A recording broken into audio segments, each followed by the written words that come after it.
Morning students. आज हम लोग जिस पाठ को पढ़ना चाहते हैं वो पाठ महादेवी वर्मा के द्वारा रचित है, जिसका नाम है भक्तिन। बच्चों, जैसा कि आप देख रहे हैं, महादेवी वर्मा ने जो भक्तिन पाठ की रचना की है वो छायावाद की एक प्रमुख कवियत्री हैं। कौन? महादेवी वर्मा।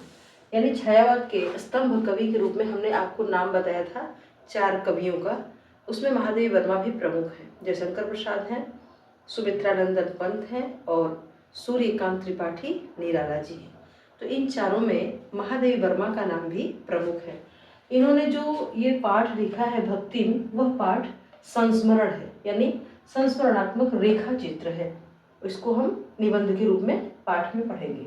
इनकी रचनाओं में, यानी महादेवी वर्मा जी ने जो जो रचनाएं की हैं, उनकी रचनाओं में करुणा का भाव, संवेदना और मानवता का भाव दिखाई पड़ता है। बच्चों, हम सबसे पहले पाठ में लेखिका परिचय, यानी चैप्टर में हमारी जो लेखिका है महादेवी वर्मा, उनको पढ़ना चाहेंगे। उनके बारे में थोड़ी सी बातें आपको बताएंगे कि लेखिका किस प्रकार से अपने जीवन में संघर्ष करती हुई इतनी महान कवियत्री के रूप में प्रस्तुत हुई हैं। तो लेखिका का नाम क्या बताया मैंने? महादेवी वर्मा। जन्म इनका हुआ था 1907 फर्रुखाबाद उत्तर प्रदेश में और निधन हुआ था इनका 1987 इलाहाबाद में।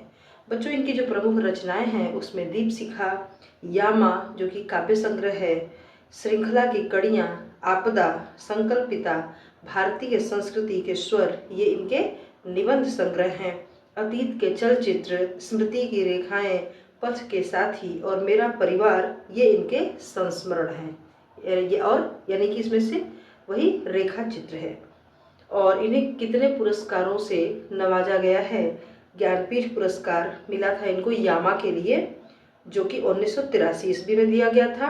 उत्तर प्रदेश हिंदी संस्थान का भारत भारती पुरस्कार भी मिला था और साथ ही साथ पद्म भूषण पुरस्कार 1956 में इन्हें मिला था। महादेवी वर्मा जी साहित्य सेविका के रूप में जानी जाती हैं और उन्होंने नारी समाज में शिक्षा और समाज कल्याण के क्षेत्र में भी बहुत ही निरंतर प्रयास किया, कार्य किया और साहित्य जगत में उनकी जो प्रतिष्ठा है वह बहुमुखी है। निबंधों में और संस्मरणात्मक रेखा चित्र में उनकी एक अप्रतिम रचना है, जिसमें उनका नाम बार बार आता है कि ये एक प्रमुख गद्यकार हैं। कविताओं में भी उन्होंने अपनी रचनाओं में आंतरिक वेदना को, पीड़ा को भी बड़ा ही सुंदर तरीके से प्रस्तुत किया है। समाज में इनकी जितनी रचनाएं हैं वह सामाजिक चेतना के रूप में ही उभर करके बाहर आती हैं। और जैसा कि मैंने आपको पहले ही बताया कि यह एक संस्मरणात्मक रेखा चित्र है। तो पाठ का नाम है भक्तिन। इसमें जो भक्तिन है वह सेविका के रूप में इनके पास रहती है और उसका गृहस्थ जीवन से कैसा नाता जुड़ा हुआ है, इसके बारे में भी महादेवी वर्मा ने बखूबी लिखा है। उसकी आत्मीयता भरा संबंध को पारदर्शी तरीके से प्रस्तुत किया है। तो बच्चों, हम आपका समय वेस्ट नहीं करेंगे, आपको हम सीधे सारांश की तरफ, पाठ के सारांश की तरफ बढ़ते हुए पूरा सारांश समझाने की कोशिश करते हैं। पाठ तो बहुत बड़ा है, हालांकि आप लोगों ने किताब में पढ़ा ही होगा। तो किताब के आंतरिक मूल्य क्या हैं, इस लेखन में जो लेखिका के द्वारा जो भाव मिलते हैं, पाठ का मुख्य भाव क्या है, उन तथ्यों को हम पहले सारांश को समझने के बाद बताएंगे। तो थोड़ा सा हम शॉर्ट तरीके से एक बार आपको पूरा पाठ का सारांश समझाने की कोशिश करते हैं। थोड़ा सा समय लगेगा, तो आप समझने के लिए थोड़ा सा समय लेकर के बैठ जाइए। बच्चों, महादेवी वर्मा जी ने जो ये रेखा चित्र लिखा है, इसमें जो सेविका है इनकी, उसका नाम क्या है? भक्तिन। उसके अतीत और वर्तमान के दोनों संबंधों को इन्होंने बड़े ही अच्छे ढंग से व्यक्त किया है। उसके व्यक्तित्व के जितने पक्ष हैं उन सबको उभारने की कोशिश की है। भक्तिन का वास्तविक नाम क्या था? लक्ष्मी, जो कि विपरीत था। और यह नाम किसने रखा था, ये आप हमें कमेंट बॉक्स में लिख कर बताइएगा। माँ की मृत्यु के बाद जो इनकी सौतेली माँ आई थी, उसने बचपन में ही लक्ष्मी का विवाह करा दिया और उसको ससुराल भेज दिया। बच्चों, हम आपसे सवाल बाद में करेंगे, पहले पूरा सारांश बता देते हैं।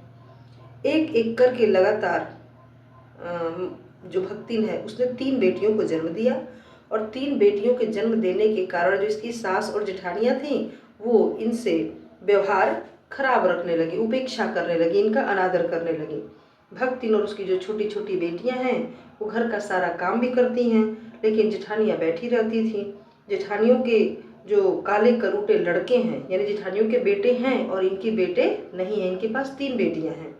तो जो लड़के हैं उसके जेठानियों के, वो दूध मलाई रबड़ी आदि खाते हैं, जबकि लड़कियों को ये सब चीज़ें नहीं मिलती हैं। उन्हें चने, बाजरे की घुघरी या रोटी इत्यादि से काम चलाना पड़ता है। भक्तिन के पिता की जब मृत्यु हो जाती है तो विमाता, विमाता का मतलब होता है जो सौतेली माँ है, वो बहुत देर से यह सूचना भेजती है। कहाँ पर? भक्तिन के पास। भक्तिन को बताती है, जब वो ससुराल में रहती है तो भक्तिन के पास यह सूचना बहुत देर से भेजती है कि उसके पिता की मृत्यु हो गई है। और जब मायके पहुंचती है और विमाता का दुर्व्यवहार देखती है तो भक्तिन उल्टे पैर अपने ससुराल लौट आती है। उसने ससुराल आकर के अपने सास को भी बहुत खरी खोटी सुनाई और पति के ऊपर पूरे गहने फेंक दिए और अपनी व्यथा को व्यक्त करके वह रोने लगी। इस सब में भक्तिन के पति को अपनी पत्नी की कर्मठता पर पूरा विश्वास था, इसीलिए उसने ससुराल वालों से अलग व्यवहार कर लिया और अपना एक अलग घर बसा लिया। कठिन परिश्रम करने के बाद उनके जीवन में समृद्धि आई, लेकिन एक लड़की का विवाह करने के बाद ही पति का देहांत हो गया। ठीक है बच्चों, संपत्ति के लालच में ससुराल वालों ने भक्तिन को भी क्या किया? अलग कर दिया। भक्तिन का पुनः विवाह कराना चाहा, लेकिन भक्तिन ने अपना सिर ही मुड़वा लिया। उसने कहा कि मैं दूसरा विवाह नहीं करूंगी, मेरे पास बेटियां हैं, मेरा पति गुजर गया, लेकिन मैं अब दूसरा विवाह करके अपना घर नहीं बसाऊंगी। उसने दोनों बेटियों का विवाह भी कर दिया और बड़े दामाद को ही अब घर जमाई बनाकर अपने घर पे रख लिया। दुर्भाग्यवश कुछ ही समय बाद उसकी बेटी विधवा हो गई। तब क्या किया? जेठ के लड़के ने संपत्ति के लालच में आकर अपने तीतरबाज साला जो था वो तीतरबाज था, और साले से ही भक्तिन की बेटी के विवाह की योजना बना दिया। लड़की ने मना कर दिया। तब एक बार धोखे से तीतरबाज जो था साला, वो उसकी कोठरी में घुस गया, यानी भक्तिन की जो बेटी थी उसके कमरे में घुस गया और अंदर से जाकर के दरवाजा बंद कर लिया। लड़की के पीटने पर भी उस तीतरबाज ने झूठ बोल दिया कि मैं लड़की के बुलाने पर कमरे में गया था। पंचायत में ये बात गई और जब पंचायत में इस बात का फैसला शुरू हुआ तो पंचायत क्या कहती है कि जब कमरा बंद था और दोनों उस कमरे में बंद थे तो ये दोनों अब पति पत्नी के व्यवहार में ही रहेंगे। पारिवारिक कलह इस कदर बढ़ गया कि लगान चुकाना भी मुश्किल हो गया। बात और जैसा कि बताया मैंने कि दोनों को पंचायत ने कहा कि पति पत्नी के रूप में रहेंगे, तो वो लोग रहने लगे। अब परिवार में कलह शुरू हो गया। जब परिवार का कलह बढ़ने लगा तो अब लगान जानते हैं ना, जो टैक्स हम लोग आज देते हैं, उस जमाने में भी लगान वसूली हुआ करता था, तो लगान चुकाना भी मुश्किल हो गया, जिसके कारण जमींदार जो था वो भक्तिन को दिन भर धूप में खड़ा रखता था, अपमानित करता था। तब जो भक्तिन थी वो बहुत उदास हो गई, बहुत दुखी हो गई, और दुखी होने के कारण ही कमाने का उद्देश्य लेकर के वो शहर आ गई। जीवन में इस पाठ में 3 अनुच्छेद बताए गए। आप अपनी किताब में देखिएगा, ये दूसरे अनुच्छेद तक की बात आपको हमने बता दी। तीसरा अनुच्छेद था, या अंतिम अनुच्छेद कह लीजिए, कि भक्तिन जो थी वो लेखिका कौन है? महादेवी वर्मा, उनकी सेविका बन के रहने लगी। यानी जब वो शहर में आई तो महादेवी वर्मा की शरण में उसको स्थान मिला, उसको नौकरी मिल गई। नौकरी मिलने पर भक्तिन ने नहा धोकर खाना बनाया। लेखिका को दाल के साथ मोटी काली चित्तीदार रोटियां परोस दी, साथ में आमचूरन दे दिया, लाल मिर्च की चटनी दे दी और गांव से जो गुड़ लाया था उसने वो भी दे दिया। लेखिका भक्तिन की सरलता से बहुत प्रसन्न हो गई और अपनी असुविधाएं भी छिपाने लगी।